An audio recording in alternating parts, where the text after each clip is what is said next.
So you had some streets paved, huh? Wasn't an easy thing. No, our streets in our community, when I first became involved in as president, tribal president, we were told that, or at least I should say, I was told by the Bureau of Indian Affairs that our streets will be paved year 2049. That's when our turn came. And I said, boy, I just don't think I'm going to live to be that old.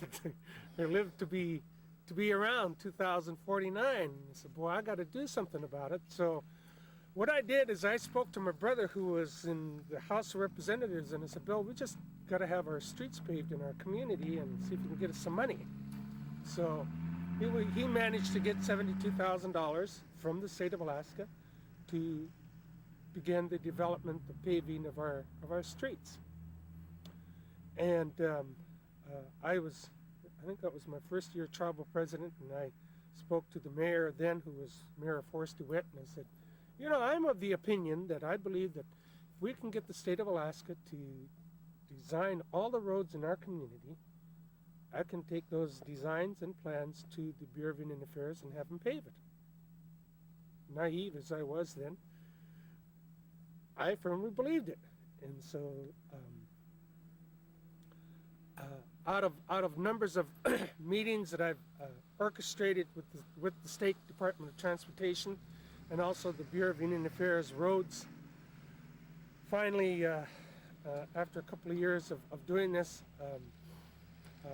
was able to orchestrate a meeting where we had both the BIA and Department of Transportation at one meeting, and I told them of my great idea of paving all the roads, curb, gutter, and sidewalk, street lights and signs, stop signs, and so on and so forth. And they proceeded to tell me for a couple hours why they couldn't do it.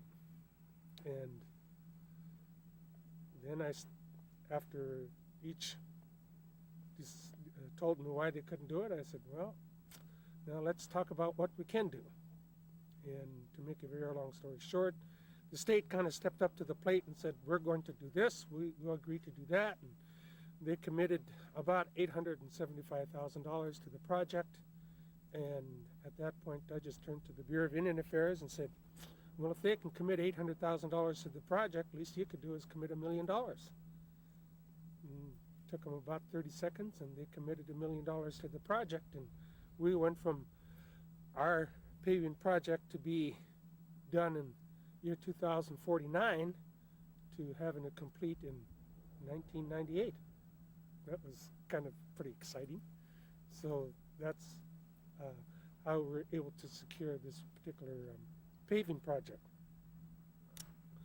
I was project manager, didn't know anything about paving roads. I have a whole lot more respect now for construction of a road, paving of a road. And all I can say is praise God, we're years ahead of other tribes, years ahead of other villages that would love to have their roads paved. And now there are new different kind of hoops that have to be jumped through, which we don't have to because we have our roads paved. And I'm really pleased about that. It took about 4 years to actually get it from my idea of having it done to actually doing it. So, is there anything else, anything that you would like to add? Well, the only thing that I'd like to say to the viewing public is that, especially federally recognized tribes public, is that if you perceive an idea, do it. You have the authority, you can do it. Just do it, you know. That's where it's at. Very well put. All right, I want to give it a shot.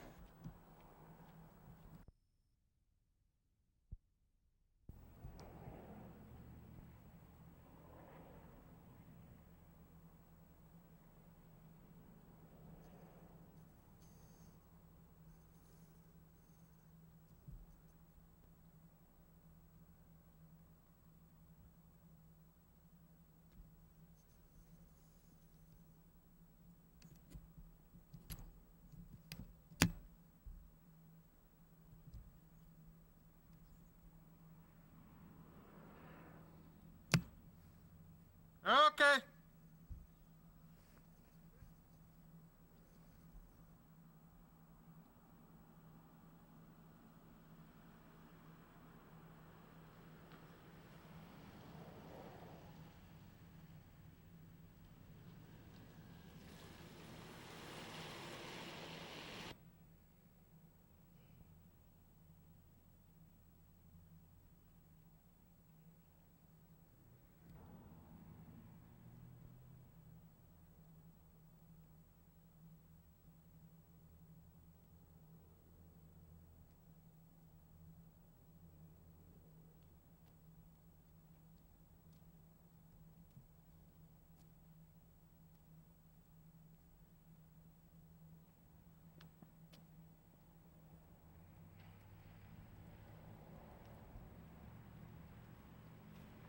That good?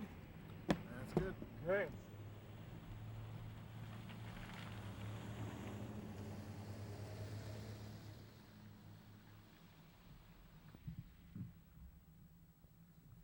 was the tribal house built the same time as the totem park? No, actually, this was the tribal house was built in 77, 78.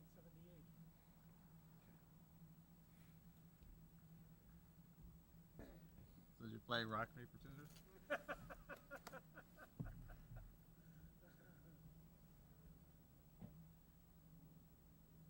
The elders almost decided not to do it, especially when they said you had to have 3 doors. Culturally, you only have 1 door.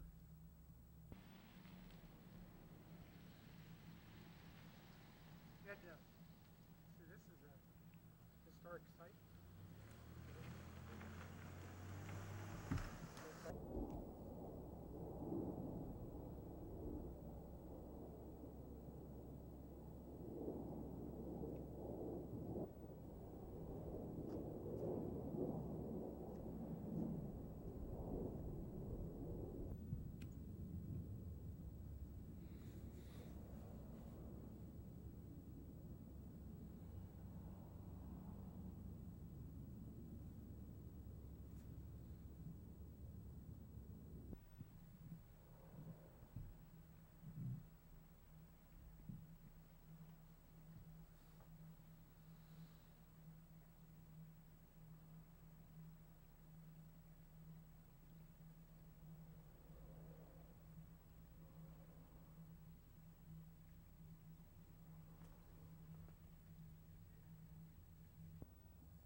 Hey Joe, let me have you walk right down that way.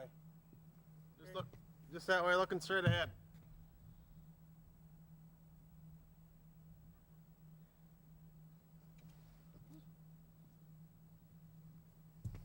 That's a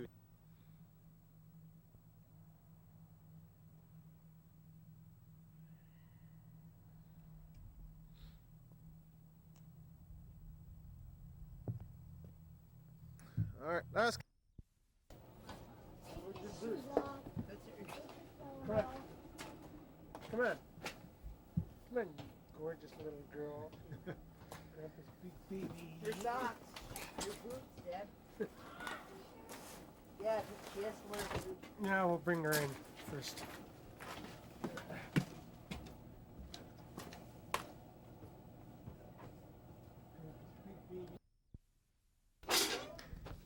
Oh, you gotta stand it. A woman's work's never done. You Yeah. got it. But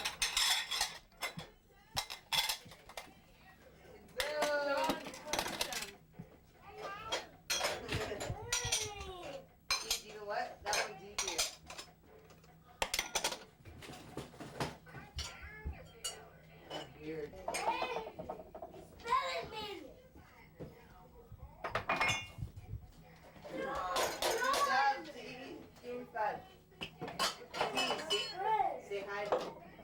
Hi. Keep going, Jess.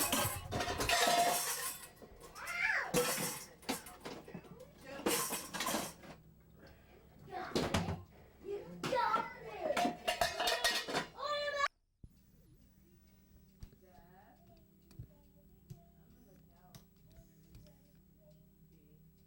Okay. Okay.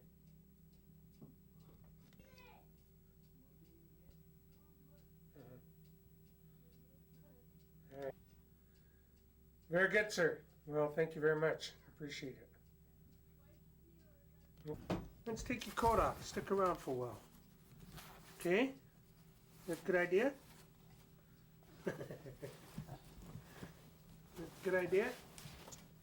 Come sit on up his lap. Yeah. There you go. All right, let's see here. It's 25,000, it says here. $500. Wow.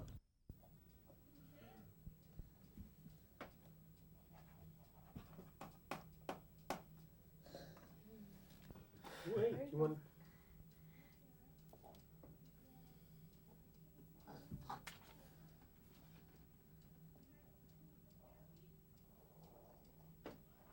Just on the paper, babe.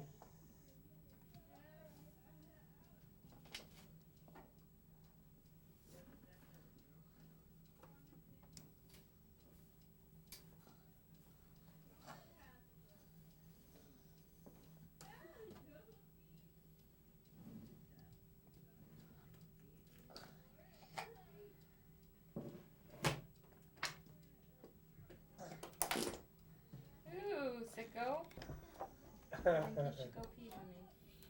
Oh, you write on its paper only, baby. Only right here, honey. Only right there. Let me see. Mom's turn. Mom's turn. I need to write my name. Stop. Mommy needs to share. Tessa. Hi, Joe speaking. Yes. Yep.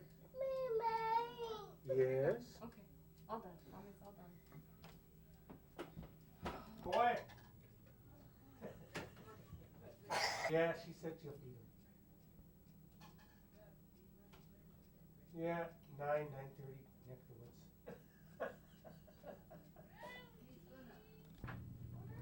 Are you leaving? Steph said you're leaving. Yep, pretty soon. Oh, my dad's gonna take you. Where you going, woman? Where you going, woman? Bathrooms? Go by you. Okay, hurry, go. Did you take her to the bathroom? No, because there's no No, potty. she has to go in the toilet. The toilet. Yeah. Oh. Come on, Tess. Get that big toilet. No, it's with chunks like this and put in gravy. Oh. Tessa, we'll eat it. Steph's being nice to me for her. Did you go pee? Did you go pee? So it's up, Dad. I'm making dinner. Fixation. It is. Where's Mom?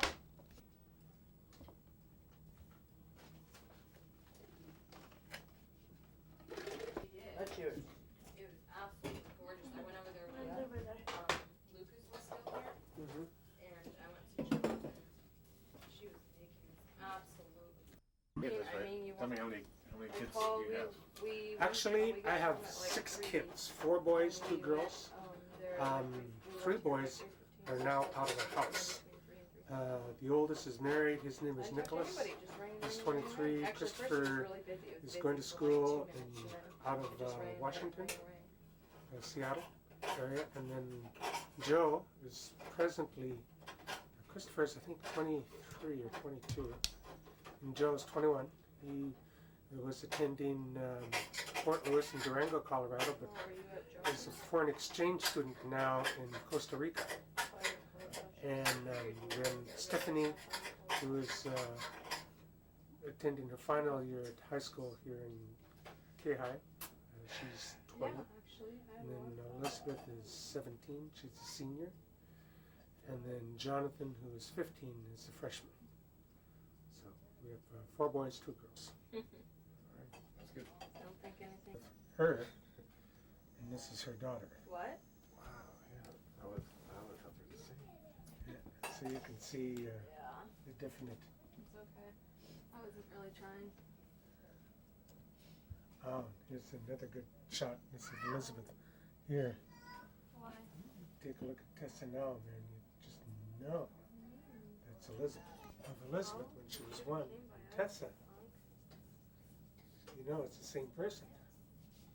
Yeah, we This guy here, Mm-hmm. when he was little, when he was very young, I took a picture of him. And Tessa was born, we used to say, boy, she sure looks like Nicholas. And Elizabeth was really angry. No, he doesn't. And then she came to my office and I had Nicholas's picture up, and she said, "How'd you get that picture, Tessa?" And I said, "That's Nicholas." Yeah, you got her. Some on the other side and some on this side. This is at times when I stand here, I look at these pictures, and these are the people that I pray for. You know, I pray for them every time I look at them. I pray for them. You know, and just, it's not in-depth prayer. It's just, Lord, just make sure they're good in good health. And, you know, make sure that what they're doing is good for them, and that they make a difference in your world. You know, so keep them safe, keep them healthy. You know, let them affect somebody else's life for God, and that's most important. Him and So it helps me to remember Just a minute, babe. Mom's right that here. I should be praying for them.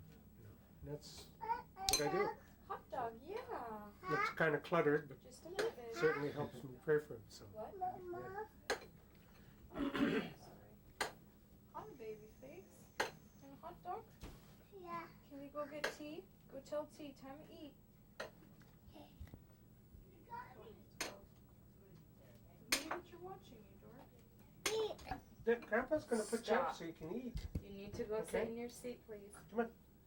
Thank you. Good girl. Oh, that's why I just asked you, what's it about? I'm gonna clean up your chair. Teal, come out here, please. It's time to eat. Oh dear.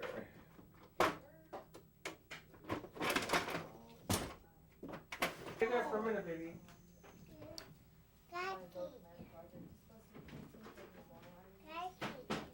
Here, big girl. Thank you. Say thank you. Say thank you. You're welcome, honey.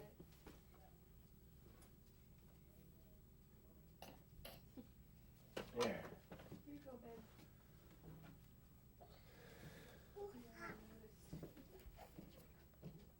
Yummy, yummy.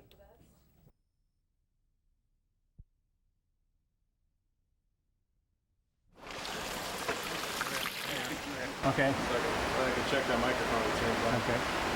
Jerry Guthrie, Jerry Guthrie. Alright. Okay. And what's your title here? I'm the hatchery manager. Okay. Alright, so I guess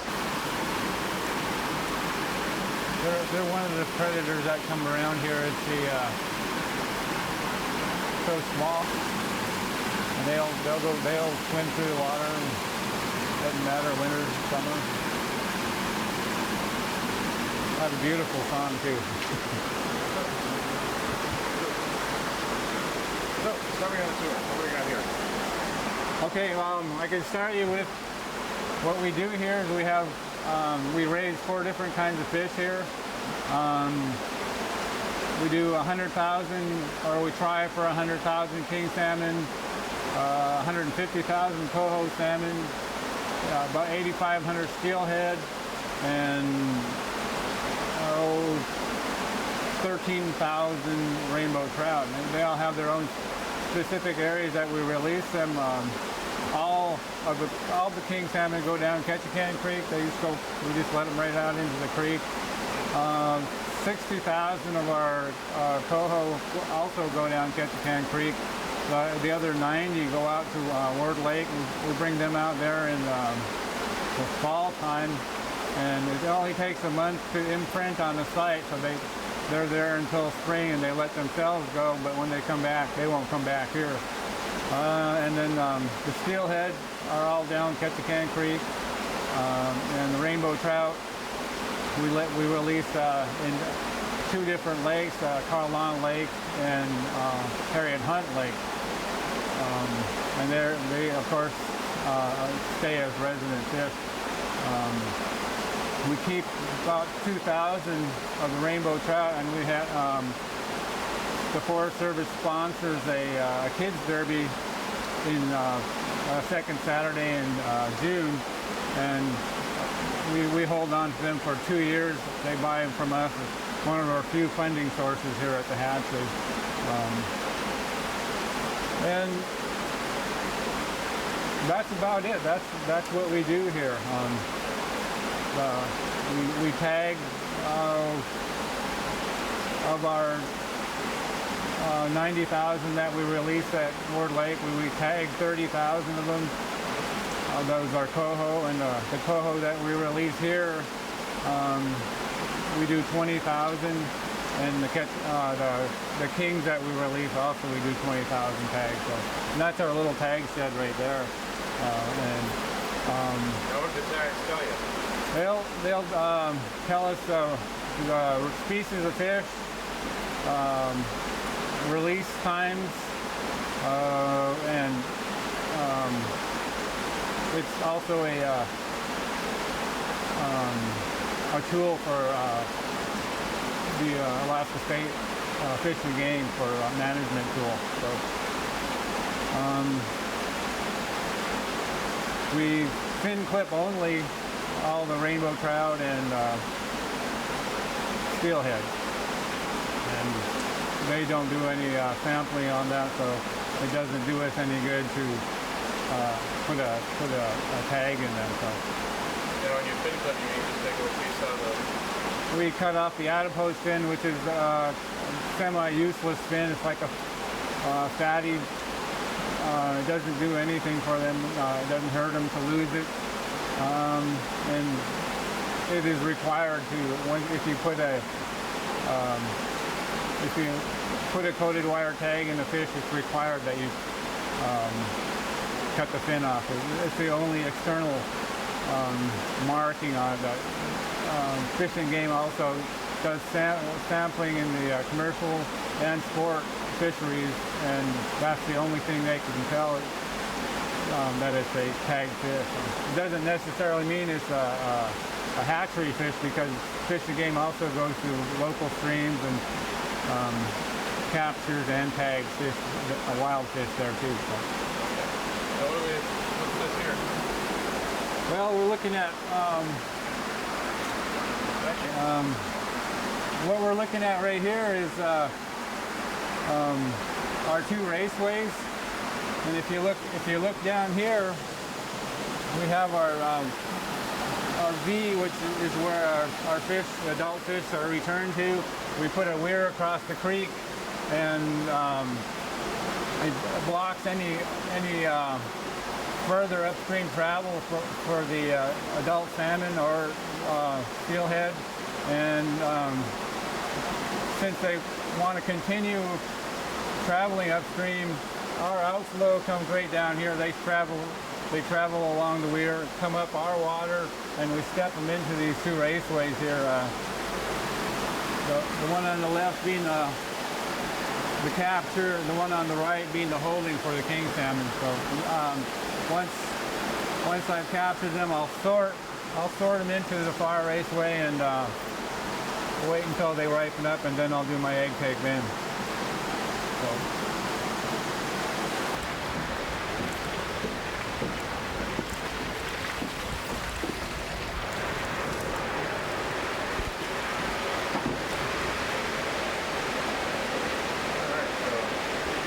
So that you out there, and from there what happens? Well, actually, then I should bring you over to the incubators, and you want to work your way up from there.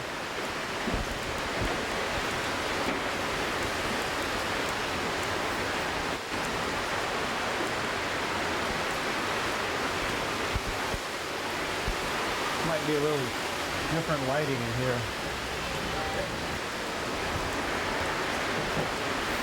Gotcha.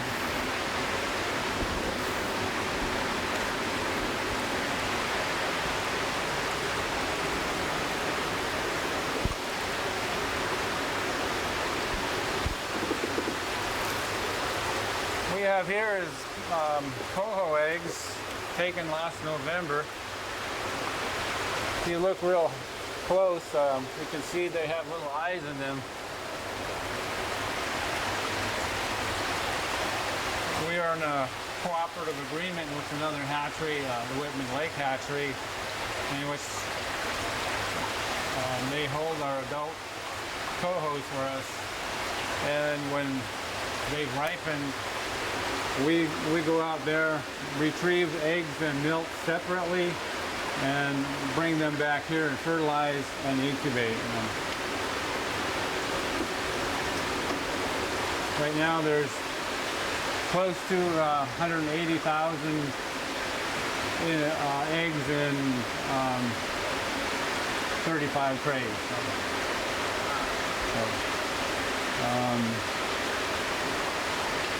The teeth tray incubators, what they are is, you look at the water drops down from above right there and comes up through the eggs, then surrounds and drops back down, and the cycle starts over again. Upwelling water is what we try to mimic what's in the wild, because the female, that's what she does. She looks for water upwelling through the gravel. That means that's like a nice filter going through underneath the water, and she basically hones in on that, and I think it's just basically something that's instinctive, because a survival thing, because the water coming up there is crystal clear. It's just a big filter from under gravel. So.